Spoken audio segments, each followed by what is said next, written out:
There's a lot to go over and a lot to discuss, so let me start off with the prerequisites to this fight.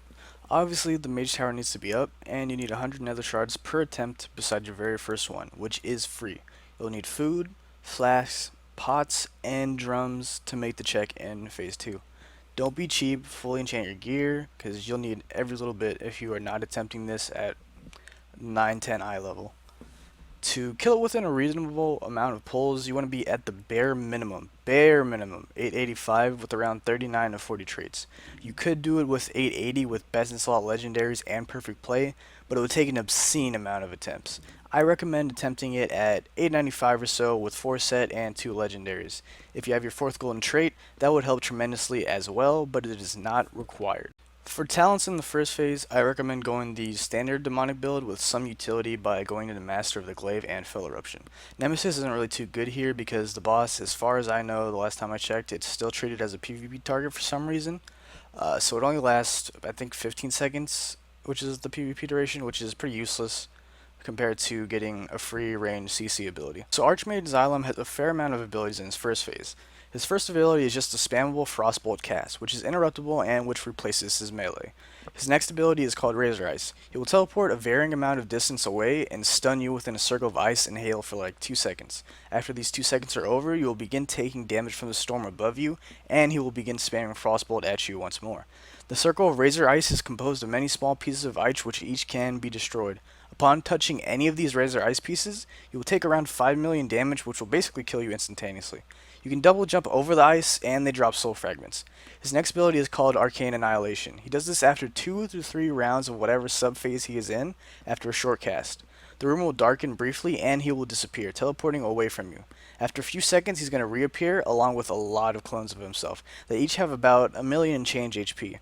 A few seconds after these clones appear, the room will fill with darkness, which damages you for 1.2 million damage or so, but every second. He will also begin channeling Arcane Annihilation for 40 seconds, which will kill you if it finishes. The images do a 3-second cast called Prismatic Shock. Upon completion of this cast, they will do an AoE around them and knock you back if you're nearby.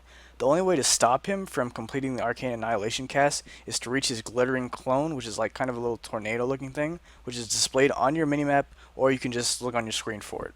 His next ability is called Arcane Barrage, which replaces his Frostbolt cast and works similar to it.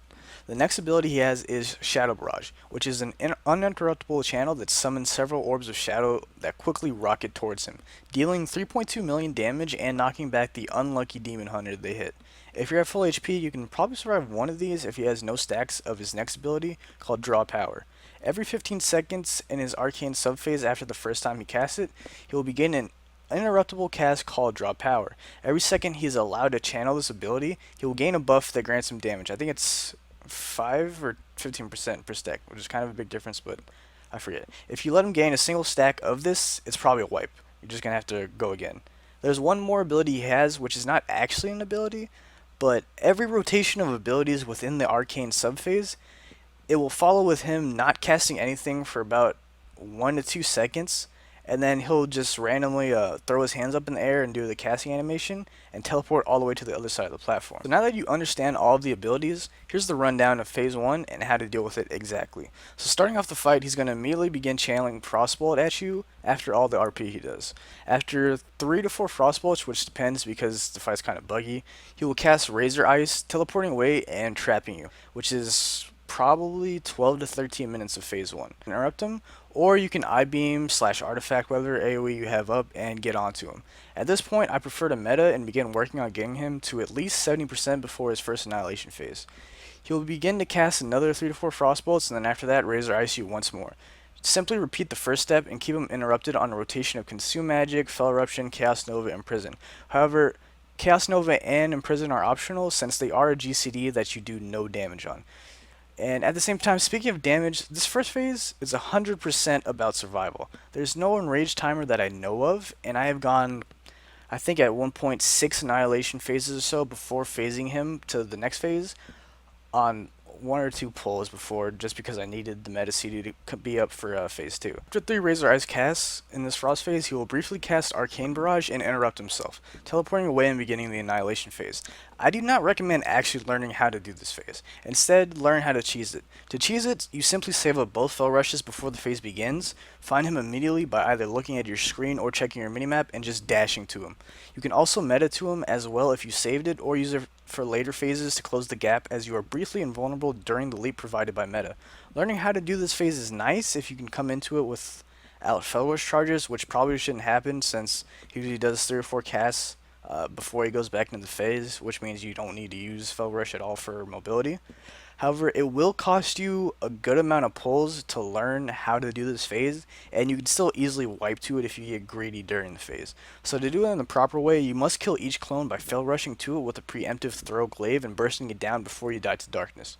You must also either interrupt or time your dash so that you are not knocked back by Prismatic Shock. When the clones die, they leave behind a zone that heals you and provides 30% CDR while you stand inside of it, which allows you to deal with the constant ticking damage of darkness, and allows your Fel Rush to come back up so that you can go on to the next clone. So after this first Arcane Annihilation phase, he will enter his first Arcane subphase. So I'll begin with one cast of Arcane Barrage, which you can interrupt if you wish with whatever means you have available. After this, he will do his first Shadow Barrage. All I can say about this is that if you need to, run out of the area if you absolutely have to, because the orbs will only stay kind of around him, so you can eventually outrange the orbs and just wait for the ability to be over. As I mentioned before, surviving is more important than damaging the boss, and this ability really feels like shit to wipe to, so you really just do not want to die to this ability. Following this, he will do 1 to 2 casts of Arcane Barrages, then do his first draw power. Immediately interrupt him, and he will shortly teleport away to the other side of the room. If you have the reaction time to do so, imprisoning him here is very helpful because he will not be able to cast anything as you approach him and cross the distance to the room. He will then do another 3 to 4 casts of Arcane Barrage, then cast draw power again. Make sure you have your interrupt ready to immediately stop this. Following this, he will do 1 more Arcane Barrage and then do another Shadow Barrage. He will then do 3 Arcane Barrages once more, then go into another Arcane Annihilation phase. So once you have dealt with this second Arcane Annihilation phase, you will enter the hardest part of the entire fight, which includes phase 2. This is the second Frost phase. This is likely where you will experience most of your wipes as you nail down the timing of it, so don't be too discouraged. It is not a mechanically difficult phase, but rather fairly buggy and entirely dependent on how you position him. The absolute most important thing to remember, which you can carry over to the Arcane phases, and which will save you many pulls and stupid deaths, is that you should do your best to position him towards the middle of the room. This is because the platform is only so large, so the closer you are to the middle, the faster you will reach him when he teleports away. And the reason this phase is so hard is because when he teleports away, he goes to the very edge of the room now instead of within the range of the little laser orb in the middle of the room, meaning he will get more Frostbolt casts off. And if he hits you with 2 to 3 before you reach him, you're going to drop really low, or you're just going to straight up die depending on how geared you are or your artifact power on your weapon. Also, this encounter, like I mentioned before, is pretty buggy since it was never tested on the PTR and kept pretty secret. The Comet Storm, as of the time I and my other DH friends killed it, would continue dealing damage to you until you touch the floor for the first time after escaping the Razor Eyes Circle. And because jumping and double Fel Rushing covers slightly more distance, which is very important to get to him quicker, this causes a lot of issues for you. So the other tip I can give you as well is to kill as many Razor Ices as you can when you escape the circle, and absorb as little of them as you can, because if you can leave them up, you can use the remaining soul fragments to heal yourself on the way towards Xylem on the next round of Razor Ice. The ability timings of this phase are the same as his first Frost phase, with 2 Shadow Barrages mixed within. So from there, the fight repeats, and it alternates between the Frost and Arcane subphases, with, of course, the Arcane Annihilation phases within. So now for phase 2. There's a brief 10 to 15 seconds of RP that puts you out of combat, which gives you time to change talents or eat if you forgot to. For this phase, if you are below 900 eye level and have no 4th trait, I recommend going the standard single target build with Soul Rending thrown in instead of Netherwalk. If you're above 900 eye level, you probably want to stay Demonic, as it is the safest option to save you from some really unlucky darkness ticks or from just getting meleeed to death. This phase is mechanically far less intense than phase 1, but it is far more of a DPS check as a trade-off. As such, you're going to want to use any of your best legendary combos for this. The braces, for example, absolutely trivialize this phase, so if you have them, use them. Kill Jaden's Burning Wish is also fairly good here if you have some bad combos of legendaries like me. I used on my kill the Shoulders and the Trinket. There aren't too many abilities in this phase, so let's get them out of the way. The first and the most important ability is, of course, the DPS check.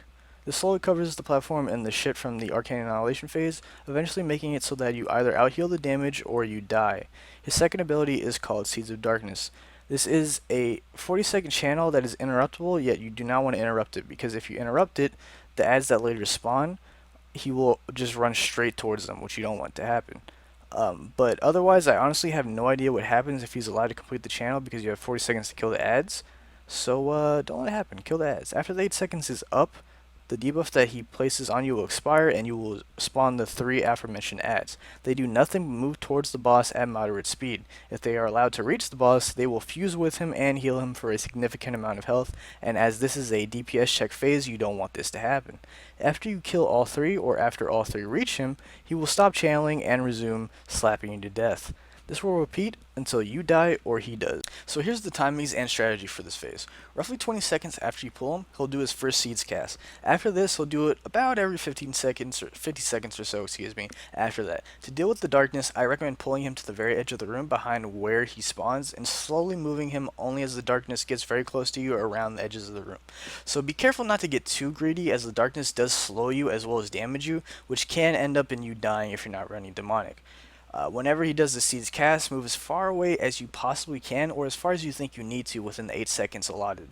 Since they had spawn on you, you want to give yourself as much time as you can to kill them, so that none reach him. Hell, if they make it within the darkness, you're probably not going to be able to go after them, since it ticks so hard, and he's just going to heal up off of that. While more uptime on the boss is nice, it's better to be safe rather than sorry, because you spent 6 to 8 minutes getting here, and you don't want to have to go through all that shit again. The ads have a fair amount of health, about 6 mil each, and how you use your CDs is everything in this phase. I personally used Fury of the Illidari, which is the artifact ability, followed by I-Beam, and then I would throw Glaive immediately into a Chaos Nova. I then would Blade Dance and Chaos Strike them down until my Blade Dance came back up. Then I would reapply Throw Glaive as soon as the slow wore off and finish them off. For the first set and the third set of ads, I would also use my Legendary Trinket, because they're the most important ones. The reason why they're the most important ones is because the first set is important to kill quickly, because you either will still have Lust up, so you want to get back on the boss as soon as you can, or you want to Lust as soon as the first set dies, because this is the absolute most uptime you will have on the boss. The third set is important as well, because you have little room left at this point, probably maybe a quarter of the room left, so the ads have far less room to travel to the boss, so you want to kill them very quickly. The second set of ads, you still have at least half the room up, and you don't have any CDs up anytime soon, and you won't have any up on you right now, so you're not going to do too much damage on the boss even when you get back to him. The fourth set of ads is your Enrage. Realistically, if you had the damage to kill the boss before this fourth set of ads, you would be able to kill this fourth set of ads, but because you're getting the fourth set of ads, you're not going to be able to do it. Most people 905 and above will only see 3 sets, and third set will probably come anywhere from 10 to 0% if I had to guess. I did see 4 sets of ads on my kill and had to do some really clutch stuff to pull it off, but you do not want to get these sets of ads.